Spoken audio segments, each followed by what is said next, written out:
ಅಂತ. ಅದು ಸೇರಿದ್ರೆ ಅವ್ರು ಕೊಟ್ಬಿಟ್ಟಿದ್ರೆ ಸಮಸ್ಯೆ ಇರ್ತಿರಲಿಲ್ಲ, ಅವ್ರು ಕೊಟ್ಟೋಗಿರಲಿಲ್ಲ. ಒಟ್ಟು ಒಂದು 4,000 ಕೋಟಿ ಸಾಲ ಇಟ್ಟಿದ್ದಾರೆ, ಪ್ಲಸ್ ಕಾರ್ಮಿಕರ ಬೇಡಿಕೆಗಳಿದೆಯಲ್ಲ ಅದನ್ನು ಕೂಡ ಬಾಕಿ ಇಟ್ಟೋಗಿದ್ರು. ಆಮೇಲೆ ನಮ್ಮ ಸರ್ಕಾರ ಬಂದ ಮೇಲೆ ನಾವು ಒಟ್ಟು ನಮ್ಮ ಆಡಳಿತದಲ್ಲಿ 5,900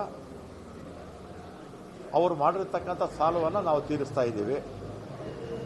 ಆಮೇಲೆ ಅವರು ಬಾಕಿ ಬಿಟ್ಟೋಗಿದ್ದ PF ಮತ್ತು ಗ್ರ್ಯಾಚ್ಯುಯಿಟಿ ಇದಕ್ಕೆಲ್ಲ ಕೂಡ ರಾಜ್ಯ ಸರ್ಕಾರ 2,000 ಗ್ಯಾರಂಟಿ ಕೊಟ್ಟು ನಮಗೆ ಅದನ್ನೆಲ್ಲ ತೀರಿಸಿ ರಾಜ್ಯ ಸರ್ಕಾರನೇ ತೀರಿಸ್ತಾ ಇದೆ. ರಾಜ್ಯ ಸರ್ಕಾರ 2,000 ಕೋಟಿ ತೀರಿಸ್ತಾ ಇದೆ. ಆಮೇಲೆ ನಮ್ಮ ಅವಧಿನಲ್ಲಿ ಅವರ ಅವಧಿನಲ್ಲಿ ಒಂದು ರಿಕ್ರೂಟ್ಮೆಂಟು ಮಾಡಿರಲಿಲ್ಲ. ನಮ್ಮ ಸರ್ಕಾರ ಬಂದ ಮೇಲೆ ಒಟ್ಟು 10,000 ಜನ ನಾವು ರಿಕ್ರೂಟ್ಮೆಂಟ್ ಮಾಡಿದ್ದೀವಿ. ಒಟ್ಟು 5,800 ಬಸ್ಸು ತೊಗೊಂಡಿದ್ದೀವಿ ನಮ್ಮ ಅವಧಿನಲ್ಲಿ. 5,800 ಬಸ್ಗೆ ಹತ್ತತ್ರ 2,400 ಕೋಟಿ ಆಗುತ್ತೆ ನಮ್ಮ ಕಾಲದಲ್ಲಿ. ಎಷ್ಟು?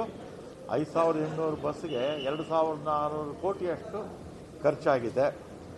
ಅದಾದಮೇಲೆ ನಮ್ಮ ಮಹಿಳೆಯರಿಗೆ ಈ ಉಚಿತ ಬಸ್ ಪ್ರಯಾಣ ಕೊಟ್ಟಿರೋದು BJPಯವರಿಗೆ ಸಹಿಸಲ್ಲ. ಯಾಕಂದರೆ ಅವರು ಮಹಿಳಾ ವಿರೋಧಿಗಳು. ಮಹಿಳೆಯರಿಗೇನಾದರೂ ಕಾರ್ಯಕ್ರಮ ಕೊಟ್ಟರೆ ಪ್ರಥಮವಾಗಿ ವಿರೋಧ ಮಾಡೋದು BJP ಪಕ್ಷ. ಮತ್ತು ಹಿಂದೆ ಇದ್ದಂಥ BJP ಸರ್ಕಾರದ ಅವಧಿಯಲ್ಲಿ 84 ಲಕ್ಷ ಜನ 85 ಲಕ್ಷ ಜನ ಪ್ರತಿದಿನ ಓಡಾಡ್ತಾ ಇದ್ರು. ಈಗ 1,15 ಲಕ್ಷ ಜನ ಓಡಾಡ್ತಾ ಇದ್ದಾರೆ.